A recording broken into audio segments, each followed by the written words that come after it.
ఆంధ్రప్రదేశ్లో కొన్ని కొన్ని చూస్తూ ఉంటే ఆశ్చర్యపోవడం మన వంతవుతూ ఉంది. రకరకాలుగా డబ్బుల దోపిడీ యథేచ్ఛగా పబ్లిక్గా నడి రోడ్డు మీద కూడా మొన్నటికి మనం చూసాం. ఆ ప్రకాశం మా గుంటూరు మధ్యలో దగ్గర ఒక ఎస్ఐ కొడుకు నేను పోలీసుని అని చెప్పి రోడ్డు మీద వాహనాలు ఆపి ఫైన్ల పేరుతో డబ్బులు వసూలు చేస్తూ ఉన్నారట. అట్లా వసూలు చేసి వాహనాలను ఆపే క్రమంలోనే ఒక ప్రమాదం జరిగి 5 మంది విద్యార్థులు కూడా చనిపోయారు అని.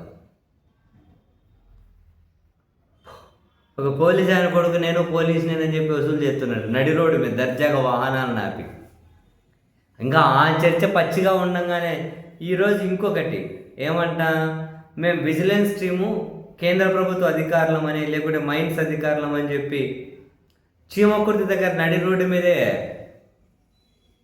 వాహనాలను ఆపేసి నంబర్ ప్లేట్ లేకుండా ఆన్ గవర్నమెంట్ డ్యూటీ అని బోర్డులో పెట్టుకొని లాఠీలాగా కట్టెలు పట్టుకొని వాహనాలను ఆపేవో చెక్ చేస్తున్నారట, ఇంకేవో వసూలు చేస్తున్నారట.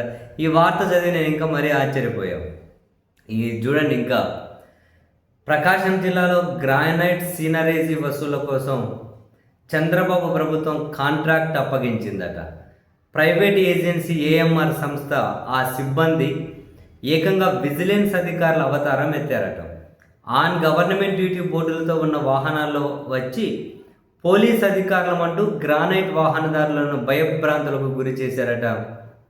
గ్రానైట్ వాహనాల నుంచి సక్రమంగా బిల్లులను చెక్ చేస్తున్నారా లేదా తెలుసుకునేందుకు ఏర్పాటు చేసిన ఏఎంఆర్ సంస్థ సిబ్బంది విజిలెన్స్ టీమ్ సభ్యులమంటూ 3 రోజులుగా చీమకుర్తి బైపాస్ రోడ్డుపై గ్రానైట్ వాహనాలను ఆపి ఆకస్మికంగా తనిఖీలు చేస్తున్నారట. నంబర్ ప్లేట్ లేదట, ఆన్ గవర్నమెంట్ డ్యూటీ బోర్డు ఉందట, చేతిలో లాఠీలు పట్టుకొని ఓసారి ఏమో సెంట్రల్ గవర్నమెంట్ విజిలెన్స్ సిబ్బంది అంటారట, ఇంకోసారి ఏమో నెల్లూరు మైన్స్ అధికారులం అంటారట. మొత్తం మీద అటు ఇటు పోలీసులకు ఏదో తెలిసింది, అక్కడికి వచ్చి ఆ రోడ్డు మీద ఉన్న వాళ్ళను ఆ వాహనాలను అన్నిటినీ స్టేషన్కి తరలించారట. ఆ ఏఎంఆర్ సంస్థ యాజమాన్యాన్ని పోలీసులు సంప్రదిస్తే మా అనుమతితోనే వాళ్ళు ఈ పని చేశారని చెప్పారట. అంటే తనిఖీలు చేశారు, మా అనుమతితోనే చేశామని. దీంతో పోలీసులు అదుపులోకి తీసుకున్న వాహనాలను వదిలిపెట్టారట. నడి రోడ్డు మీద వాహనాలను ఆపి తనిఖీ చేసేసి, నడి రోడ్డు మీద వాహనాలను ఆపేసి కలెక్షన్ చేసి లాఠీలు పట్టుకొని ఏంటి ఇదంతా? ఇప్పుడు మళ్ళీ సంక్రాంతి వస్తుంది.